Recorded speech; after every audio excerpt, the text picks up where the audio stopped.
과세라면 그동안 일부 언론에서 늘 주장했던 게 집주인들에게 부담을 줘서 집주인들이 그것을 세입자들에게 전가한다. 잠실 40억 재건축 아파트 샀더니 세부담에 한숨이 나온다. 계산해보면요. 750만 원 나와요. 이 아파트가 1년 전에 30억이었어요. 당신이 가지고 있는 재산과 그간 이 재산이 불어난 가치까지 보면은 이게 과도한 세금이냐라고 하면 우리가 이게 징벌적 과세면 미국은 사형적 과세? 말이 안 됩니다. 자, 7월과 9월에 이제 반씩 나오잖아요. 재산세 이야기 좀 해보겠습니다.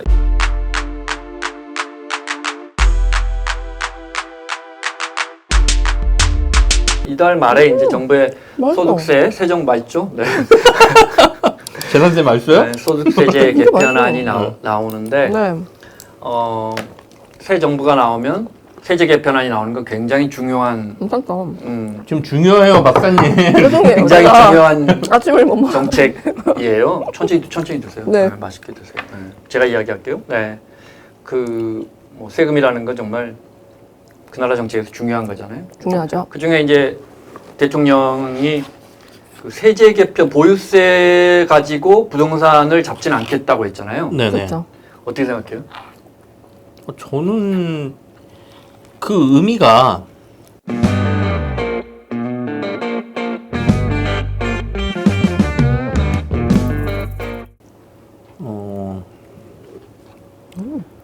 근데 저는 개인적으로는 지난번에도 한번 여기서 얘기했었나요, 저희가? 세금을 그 전세 얘기하면서. 네. 맞죠. 전세 이야기하면서 어떤 거? 네.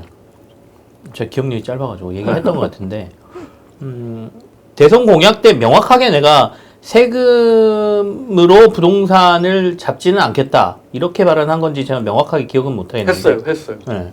근데 저는 세금 만져야 된다고 생각하는 사람입니다. 그래요? 네. 정부가 우리가 어떤 시장에 대해서 집이 없으니까 그러는 거 아니에요? 재산세도 안 나오고 좋기는 해요. 근데 그런 차원에서 봤을 때 시장을 만질 수 있는 수단이 여러 가지가 있죠. 뭐 공급도 있고 여러 가지가 있겠지만 그 중에 하나의 수단이 세금인데 수요를 조절할 수 있는 수단. 그건 내가 만지지 않고 나한테 무기가 여러 개 있는데 방패도 있고 여러 가지가 있는데 이거는 결정적인 무기를 손대지 않고 시장에 어떤 뭔가 효과를 내겠다라는 것 자체가 바보스러운 행위이기 때문에 저는 시장에서 온당한 거는 사용해야 된다고 생각하기 때문에 저는 만질 거라고 생각하고 있습니다. 하나씩 이야기해 볼게요. 과세라면 그동안 일부 언론에서 늘 주장했던 게 집주인들에게 부담을 줘서 집주인들이 그것을 세입자들에게 전가한다. 월세를 더 올려버리고 전세값을 올려서. 이거 왜 경제학자들이 반박 안 하죠? 이 경제학적으로 정말 터무니없는 주장이거든요. 그게요? 근데 왜 대한민국 경제학자들이 여기 함구하죠? 본인도 그러면 집이 있으니까. 화가 나면 가격을 올리면 되는 거예요? 시장 경제에서? 내가 알겠다. 그런 거예요? 이게 일단 말이 안 되죠. 집주인들이 담합을 한다. 전세를 올릴 때 아파트 전세 가격은 실제 단기적인 담합 구조가 이루어지기 좋은 과정이 있어요. 의도하지 않지만 예를 들어 내가 이제 해외 생활을 해야 가야 되는데 내 전세를 내놔야 돼요. 그래서 우리 집에 한 7억 5천만 원 정도 전세를 내놓으려고 했는데 부동산에서 물어보니까 8억에도 나왔대요. 원래 7억이었는데 올라갔구나. 그리고 요즘 방 내놓으면 바로 나가요. 그래요? 그럼 사장님 저 8억에 혹시 내놔볼까요? 그래 보세요. 이렇게 해서 자연스럽게 담합이 돼요. 뭐 나쁜 의도가 아니고 사람은 더 비싼 값을 받고 그럼요. 싶으니까요. 집주인이. 그런데 결국 수요 공급에 맞춰지죠. 네. 그래서 제가 단기적으로는 가능하다고 말한 거예요. 내가 재산세를 500만 원 내다가 갑자기 진보정부가 들어서 700만 원을 내게 됐어요. 그래? 나 월세 50만 원 올려. 이게 되나요? 아니요. 버젓이 우리 언론이 이렇게 써요. 어느 경제학자한테 이걸 설명해 봐라고 하세요. 이걸 설명할 수 있는 경제학자 나오면 시장 경제 끝나는 거지. 그럼 이것도 그냥 아침에 여기 납품하시는 사장님이 안 좋은 범칙금을 그냥 세게 얻어맞았어. 그래서 가격을 올리겠다. 그 이게 아까 얼마라고? 6,500원? 7,500원? 6,900원이요. 9,000원으로 올려버려. 화가 나니까. 되는 거예요? 자, 이게 일단 말이 안 되고 그다음에 이제 보유세는 우리 사회에서 10년 넘게 특히 종부세 논란으로 우리 사회에서 1%, 2%가 보유세는 개인에게 부담 과세가 되는 국세인데 워낙 논란이 있어서 저는 부동산 담당 오래 했지만 사실 정답은 잘 모르겠어요. 정답을 잘 모르겠는데 우리 시청자분들 판단해봤으면 좋겠어요. 프로그램 이름도 생각 안 나요. 영등포 경제 맛집. 경제 맛집. 우리 영등포 경제 맛집 손님들이 생각해 보셨으면 좋겠어요. 예를 들어 모 신문에서 그 일하시는 그쪽 신문에서 저 신문사에서 일하고 있습니다. 제가 같은 계열의 신문사에서 이번 주에 어떤 기사가 있었냐면 정말 압권 기사예요. 똘똘한 한 잠실 40억 재건축 아파트 샀더니 세부담에 한숨이 나온다. 맛있고. 계산해보면요. 장담컨대 1가구 1주택이고 부부가 맞벌이하고 있다면 부부가 5대5로 소유했다면 300만 원 나왔을 거예요. 이번 달에. 그러면 9월 달 300만 원 정도 나와요. 조금 차이가 있을 수 있는데 크게 차이 절대 안 나요. 이제 다주택자면 다 차이가 많이 나지만 이 사람 집을 샀다 그랬잖아요. 그럼 300, 300, 600만 원 재산세죠. 그 다음에 12월에 종부세 나오는데 이거 조금 올라요. 한 8% 오를 거예요. 그럼 내가 볼 때는 130에서 170 나오니까 150이라고 치면 750만 원 나와요. 그러네요. 이 아파트가 1년 전에 30억이었어요. 잠실 5단지가. 오세훈 시장이 종 2단계로 상향해줘서 지금 40억이에요. 750만 원을 1년 보유세로 내는 걸 거기 집주인분들은 부담될 거예요. 그렇죠. 거의 한 달 월급 아니에요? 웬만한 월급지. 네네. 근데 어떻게 보면 그동안에 올라간 가격에 대해서 10년 전에는 15억 했던 아파트. 지금 40억이에요. 공공이 조금이라도 회수해야겠다. 그게 750만 원이 많은가? 이렇게 느끼시는 분들도 많죠. 있을 것 같아요. 네. 그럼요. 어떻게 생각하세요? 저는 공감하는데. 삼계탕이 몇 개예요 도대체? 25억이면. 자막으로 계산해 주세요. 갑자기 삼계탕으로 넘어가서. 그런데 정답은 없어요. 그쵸, 정답은 없는데 네. 이게 그러니까 소비자의 입장에서 생각을 해보자면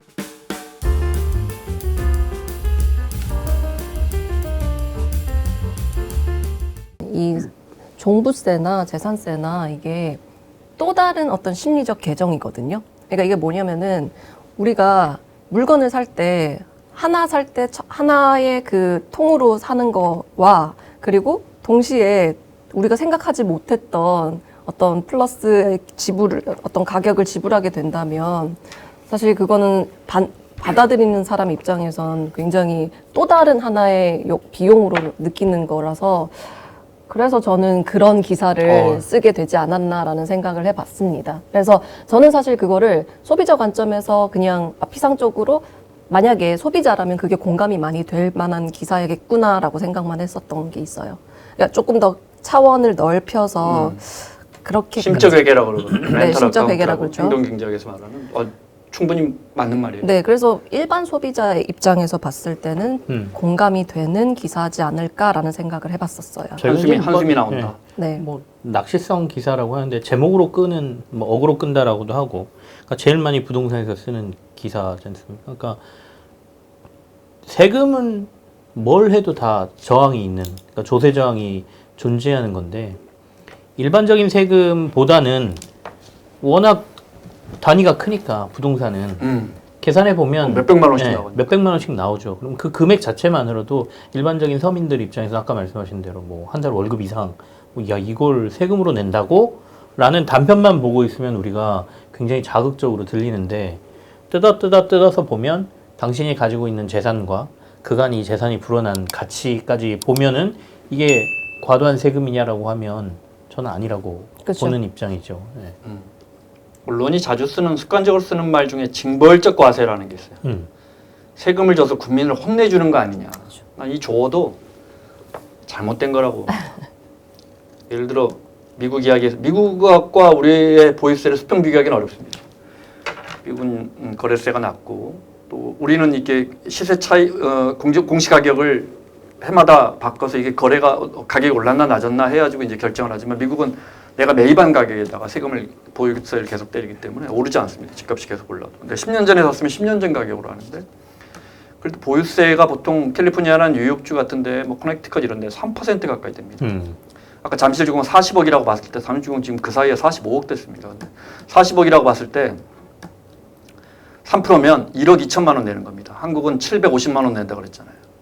우리가 이게 징벌적 과세면 이 미국은 사형적 뭐라고 해야 돼요? 사형적 과세? 말이 안 됩니다.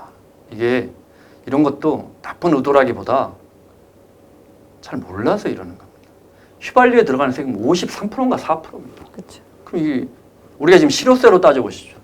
40억 주택에 750만 원 내면 실효세율이 0.18인가 그래요. 노무현 대통령이 이거 10년 동안 조금씩 올려서 1% 맞추려고 그랬어요. 제가 아까 미국은 비싼 데가 3%라고 그랬다잖아요. 네. 저는 이거 우리가 지금 0.2%도 안 된다고요. 고가주택이 0.2고 저가주택이 0.1이에요. 그러니까 1까지도 바라지도 않아요. 0.5 정도만 가도 선진국의 반도 안 되는 거거든요. 이게 징벌적이다. 국민들을 혼내주려고 한다. 0.2가. 그럼 휘발유 53%는 국민들을 아잡내려고 정부가 하는 거예요? 이런 용어 자체가 자신들이 그 기사를 쓰면서 그것이 국민들에게 어떤 프레임을 만드는지 잘 인식하지 못하고 습관적으로 쓰는 거예요. 징벌적 과세라는 말이죠. 근데 흔히 보통 그렇게 하죠. 이제 우리가 자산을 가진 사람과 가지지 않은 사람을 프레임을 딱 나눠서 가진 사람들에게 이제 세금을 때리는 거니까 이렇게 징벌적이다. 이렇게 더 강하게 하는 것도 있는 것 같습니다. 그럼 제가 오랫동안 이 기사를 쓰면서 느낀 건데 이게 이제 솔직하게 이제는 말할 수 있다. 은퇴했으니까 기자실에서 기자들이 잘 몰라요. 아, 그쵸. 일단 우리 한 아, 40명 정도 아닌데? 기자실에 국토부 기자실에 앉아 있는데 40억 집까지 간 데가 없어. 옛날에 어떤 문재인 정부에서 계속해서 집값이 올라가니까 그때 제가 안에서 데스크하고 있을 텐데 종부세, 재산세, 보유세를 또 올렸어. 5%를 최고세율을 6%까지 올렸어. 근데 그걸 쓰는 친구들이 세율이 6%야? 그러면 얼마예요? 4, 6, 24, 40억짜리면 2억 4천만 원 이렇게 되는 거예요. 근데 구간별로 과세하잖아요. 네. 그래서 그거는 정말 저 위에 꼭대기. 과표가 93억 이상 3주택 이상자. 과표가 93억이면 한 150억 주택을 거래할 때. 근데 대한민국에 150억이면 BTS 동생들 사는 잘 있나?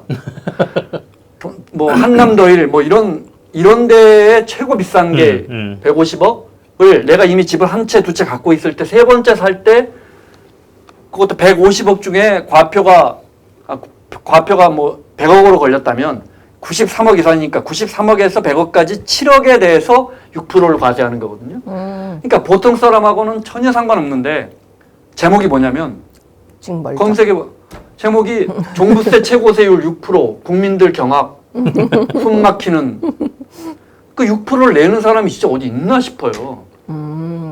그러니까 이런 것도 정부가 메시지 관리도 잘 안 된 거지만 언론에. 기자들이 잘 몰라요. 잘 모르다 보니까 국민들에게 그리고 이제 위에 데스크 분들이 있는데 종부세 싫어하거든. 위에 국장님이나 사장님이. 그러니까 광고주들도 싫어하고. 그러니까 세게 써야 되는데 정작 그래서 한번 제가 페이스북에 C일보 우리나라에서 제일 잘 나간다는 C일보가 써놓은 거 보고 실제 그렇게 안 나옵니다 하고 제 지인들 친구들 뭐 큰아버지 좀 사시는 큰아버지 저 종부세 고지서를 페북에 붙여버렸어요. 이거밖에 안 나온다. 40억 주택도. 기사 고쳐라. 그렇게 했거든요. 네. 그때 또 칼럼이 나왔어요. 그 C일보에서. 남의 돈을 우습게 하는 기자라는. 공영방송에 있는 김모 기자는 남의 돈을 우습게 한다. 이거죠. 남이 내는 100만 원은 그 아깝지 않냐. 그쵸, 나는 이게 그런 몇백만 원 절대 나올 수가 없다. 1가구 1주택이면 100만 원 정도밖에 안 나온다라고 그러면 했더니 100만 원도 100만 원도 아깝지 않냐. 아니야. 남의 돈을 우습게 하는 기자라는 칼럼이 나왔었는데 자, 정답은 잘 모르겠어요. 얼마를 부과해야 할지 잘 모르겠지만 선진국은 코어 지역에 우리보다 더 비싼 데도 많죠. 네, 뭐 그렇죠. 캐너리 워프라든지 런던에 뉴욕에 뭐 뉴욕도 뭐 수도 없이 런던에 로이스트 이쪽 부분은 뭐 집이 저 뉴욕에 연수할 때 제 월세만큼 거기는 다 100년 전에 집이 1900년대 초에 대공황 전에 맨하탄이 들어선 거기 때문에 주차장이 없죠. 그렇죠. 포드 T자형이 1904년인가 나왔으니까 주차장이 없는 건물에 가격이 막 200억이래요. 그러니까 다 발레 파킹을 해요. 밑에 히스패닉들이. 그러니까 발레 파킹비가 2,400달러 이래가지고 내 월세랑 비슷하더라고. 거기 사람들은 차 발레 파킹하는 근데 돈만 발레 1년에 진짜 100만 비싸. 원을 내더라고. 근데 그 정도 구매력이 있는 사람들이니까 100억, 200억짜리에 사는 거고 그러면 세금이 얼마나 오겠어요? 아까 제가 보유세를 말했죠. 뉴욕주는 또 어마어마하게 비싸요. 무슨 말이냐? 감당할 수 있는 사람이 산다. 우리는 감당이 안 되는 사람이 산다. 미국은 임금이 피크가 됐을 때 거기서 감당을 해요. 그러다가 은퇴를 하거나 감당할 수준이 안 되잖아요. 연 1억의 보유세를 어떻게 감당을 해요? 미국은 보유세만 나오는 게 아니고 왜 1억이 3%가 되냐면 뭐 카운티에서 너 우리가 다리를 놨어 새로. 거기 집주인 너 집 갖고 있지? 너하고 2.7마일이 떨어져 있더라. 너는 그래서 그 집에 4만 2천분의 1을 부담해야 돼. 이렇게 나와요. 그래서 우리 교민들 중에 좀 잘 사시는 분들은 학교 들어서면 굉장히 싫어해요. 또 하나 한 3년 동안 계속 그 학교 건설한 비용을 내 재산세에 얹어버리거든 미국은. 그러니까 감당할 수 있을 때 그 코어 지역에 살고 감당할 수 없을 때 빠져나와요. 우리는 부담이 안 돼요. 그러니까 계속 거기 사는 거예요. 공급이 안 되는 거예요. 그 사람들이 집을 내놔야 공급이 되는 거예요. 그게 공급이에요. 이 공급이 안 되니까 강남 집은 사기만 하고 팔지는 않는 지역이 돼버리니까 그럼 어떻게 해야 되죠? 계속해서 높게 지어줘야 되는 거예요. 높게 지으려는데 건축비가 올라서 사업성이 안 나와요. 용적률을 계속 올려주고 기부 체납을 계속 줄여야 돼요. 공공기여를 계속 줄여야 돼요. 공공기여를 계속 줄이고 과거에 33층까지 했던 걸 55층, 잠실주공은 70층까지 가요. 잠실 5단지 이게 70층 가는 거예요. 왜냐하면 그 옆에 123층이 있어가지고 고도 제한을 많이 벗어났어요. 한강 변유가니까. 이렇게 보니까 조건이 좋아지잖아요. 사업성이 높아지죠. 여기도 시범 아파트도 60 몇 층 된다니까요. 63빌딩보다 하나가 더 올라가요. 63빌딩 어떻게 할 거야? 시범 아파트가 더 올라가. 정부가 종을 엄청 상향해 줘가지고. 그렇게 공급을 엄청나게 늘리는 수밖에 없는 거예요. 왜? 기존에 집을 갖고 있는 사람들이 내놓지 않으니까. 기존에 있는 사람들이 집을 내놔야 돼요. 그분들이 사고 그래야 또 고소득의 젊은 사람들이 대치동, 청담동, 반포 이런 데 들어가는 거예요. 근데 궁금한 게 그러면은 그분들이 이제 내놓기 위해서 해볼 수 있는 방법이 뭐 양도세를 줄이는 거 또 아닐 것 같은데. 그거 좋은 지적이에요. 그러니까 그분들이 사실은 무슨 돈을 벌려고 거기 앉아 있는 것도 아니고 그쵸. 어떻게 하다 보니까 옛날에 5억, 10억 주고 산 걸 20년 이제 살았는데 지금 갑자기 50억이 된 거잖아요. 돼버린 거잖아요. 저는 그 부분 그래서 이제 오랫동안 갖고 있으면 굉장히 양도세를 많이 공제해 주지만 그래도 우리가 30억 올랐는데 3억 내라 그러면 이 아까운 게 사람의 아까 그렇죠. 심적에게 네, 말씀하실 거야. 맞습니다. 사람이 아까워요. 30억 내가 벌었는데 3억을 세금 내라고? 나는 그냥 앉아 있었는데 여기 우리 애들 여기서 기르고 내가 무슨 투기꾼이냐? 이렇게 이야기하시는 마음은 사실은 누구나 공감할 수 있는 것이고 그래서 저는 보유세는 올려서 근데 점진적으로 올려야 돼요. 노무현 대통령이 계획했던 것처럼 네, 점진적으로 조금씩 원래 세금이라는 건 프랑스 혁명 때 나온 말인데 거위도 모르게 거위털 뽑는 것처럼 오늘 털 뽑는 거 이야기 많이 나오는거든요. 싫으시겠다. 점진적으로 이렇게 올려야 되고 그리고 그분들이 나갈 때 좀 혜택을 줘야 한다고 봐요. 이 부분은 또 진보 진영에서 많이 싫어하겠는데 뭐 10억, 20억, 30억씩 시세차익을 남기는 사람한테 세금을 더 깎아주라. 더 깎아줘도 된다고 봐요. 저는. 그래요. 그리고 취득세도 조금 더 낮춰줘서 그래서 집 아니고 모든 재화를 사고 팔 때 거래세가 비싸면 가격이 왜곡돼요. 잘 못 팔거든. 그쵸. 우리가 지금 집 하나 살려면 많게는 막 몇 천만 원씩 취득세가 들어가니까 뭐 사고 팔고가 잘 안 돼요. 네. 그러니까 이런 부분도 그래서 제 생각이 절대 정답은 아닙니다. 네. 저라는 사람이 주장하는 건 거래세는 좀 일시적으로 줄여서 이분들 나갈 수 있게 충분히 올랐다는 걸 이분들이 알아요. 그렇죠. 그래서 지금 팔기는 아깝고 네. 전부 자식 손주한테 물려줄 거거든요. 그러니까 그게 더 이제 그렇게 되면은 사실 부의 양극화도 더 심화되는 거죠. 그럼요. 그래서 지금 예를 들어 대치동, 성경, 우성 뭐 이 라인에 가보면 그분들은 또 대치 음마는 또 아파트라고 취급도 안 해요. 맞아요. 성경 우성하고 또 미도 이분들은 거의 70대, 80대예요. 네. 이분들이 팔겠어요? 이분들이 안 양보하죠. 팔죠. 이분들이 팔 수 있게 만들어야 돼요. 근데 이걸 또 이렇게 하면 또 언론이 쫓아낸다. 쫓아낸다. 이 표현도 과도한 거죠. 그래야 이분들이 나가야 공급이 늘어나죠. 공급이 늘어나는 거예요. 그럼요. 공급이 늘어나면 가격. 새로 짓는 걸로는 절대 이 지금의 가수율을 잡을 수가 없어요.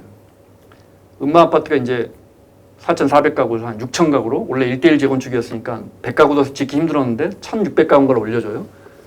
집값이 많이 올랐죠. 그것 덕분에. 거기다 한 5억, 10억 올랐어요. 집값 내려갔어요. 공급이 늘어나면 집값이 내려간다며.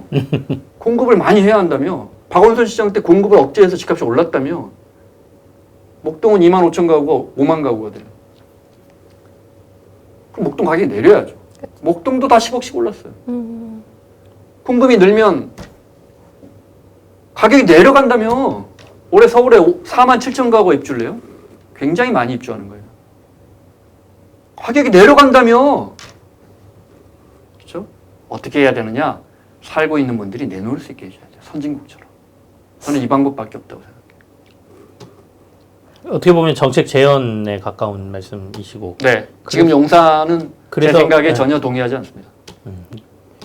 용산이라고 하니까 청와대는 아니고 용산이 맞긴 맞네요. 그죠? 10월 달에 청와대로 간대요. 네. 10월부터는 청와대고. 네. 거기 세금 안 만질 거, 그러니까 거기 결론적으로 친구들이 세금 안 만질 것 같다라는 말씀. 네. 대통령이 그렇게 밝혔으니까요. 만져도 쉽지는 않을 것 같고 이제 공정시장 가액 비율이라고 해서 그렇죠. 이제 대통령령으로 조정할 모든 세금은 국회 허락을 받아야 되는데 이론이라도 쓰려면 당연히 세법을 고치려면 그런데 공정시장 가액 비율이라 해서 기가 막힌 지렛대를 만들어 놨어요. 그래서 과표가 딱 나와서 이게 20억짜리인데 과표가 한 13억이 나왔다 그러면 거기에 곱하기 몇 퍼센트를 하게끔 했어요. 이건 이제 정부가 할 수 있어요. 대통령령으로. 공정시장 가액 비율을 해서 이건 문재인 대통령 때 아마 90인가 95%까지 곱하기 맞아요. 0.95니까 거의 그 과표를 그대로 가는 것으로 쭉쭉 올라갔죠. 근데 이걸 줄였죠. 임백천 형님이 왜 전화를 해요? 형님 지금 방송 시간 아닌가? FM 하고 있을 텐데. 윤석열 정부 때 이제 이 세부담이 너무 지나치다 해서 60으로 낮춰놨거든요. 맞아요. 그걸 이걸 가능성이 있다? 80으로 올릴 가능성이 있죠. 그러면 세금보다는 뭐 네, 그럼 상당히 올라가요. 네. 네, 그건 좀 지켜봐야 근데 할 것 그거는 같아요. 실현 가능성이 어느 정도 될 거? 그거는 대통령이 마음 먹으면 그냥 국회 허락 하는 없이. 건가요? 사실 근데 지금 뭐 사실상으로는 세금을 더 걷는 건데 훨씬 많이 올라가요. 세율은 만지지 않겠다고 했으니까 네. 그럼 그렇게 본인의 되고. 대선 때 했던 말도 지키면서 그렇게. 세금을 더 걷을 수 있는 방안이고. 그것도 어떻게 보면 세율을 만지는 건데 세율은 근데 아니구나. 아니니까. 그러니까 저희가 공정시장 말은 가액 그렇게 할 수 비율이니까. 있잖아요. 나는 세금을 안 만진다 그랬지. 네. 뭐 이렇게 얘기할 수 있으니까 그거는 가능성이 좀 높다. 이것 말고 또 하나 만질 수 있는 게 있어요. 공시가격을 조절할 때 시가 대비 공시가격의 비율을 진보정부 때는 항상 현실화하겠다. 야 10억짜리 집이면 공시가격이 10억이어야지. 공시가격이 또 8억이라 해야지 그걸 깎아줘. 계속 올렸어요. 그걸 이제 감정평가 받을 때 그 기관에 시세의 몇 퍼센트에 맞춰달라고 하거든요. 네네. 그러면 이제 표준지 공시지가를 할 때 그렇게 하는데 그런데 이제 윤석열 정부 때 이걸 또 낮춰놨거든요. 이걸 또 현실화할 수도 있죠. 근데 지금 집값이 올랐기 때문에 집값을 잡기 위해서 이 정책을 하면 좋은데 집주인 입장에서는 또 아니 내가 올리라고 해서 오른 것도 아닌데 나는 가만히 있었는데 또 세부담이 갑자기 늘어나니까 저는 올려야 한다고 보지만 세부담이 많이 늘어나면 안 돼요. 작년에 100만 원 냈다면 올해 200만 원 나오면 안 돼. 한 130만 원 정도 나오게 해야 돼요. 순차적으로 가야 된다는 순차적으로 말씀이시고 방향성은 아까 뭐 방향성은 저도 동감하고 저는 대선 때는 그렇게 얘기했지만 할 수 있으면 좋은 무기가 있으면 좋은 무기를 써라라는 게 저의 입장이고 집값이 여기서 지금 일단 대출 규제를 하면서 일단 잡혔기 때문에 제가 볼 때 그 카드는 근데 아껴둘 가능성이 잡혔어요? 네네, 좀 잡혔어요. 조금 잡힌 잡혔어요. 건가요? 서울은 잡혔죠. 아, 그래요? 막 뜨겁게 가다가 위에다 찬물 확 부었잖아요. 돈을 못 빌리면 아파트 못 사요. 서울. 아까 말씀하신 대로 우리는 소득이 부족한데도 불구하고 레버리지를 어마어마하게 이렇게 해서 들어가면 내 여기서 손해는 안 봐라는 믿음이 있었기 때문에 얼마든지 레버리지를 일으켜가지고 과감하게 들어가는 거예요. 이른바 영끌이라고 들어가는 거 있잖아요. 그게 일종의 가수요라고 보는 거죠. 그러니까 이 가수요를 싹 걷어내버리면 실수요만 남기 때문에 실수요는 뭐 그렇게까지 가격이 올라가는 거에 대해서 사람들이 도전적으로 들어갈 수 없는 시장이니까 뭐 그렇게 된 것 같고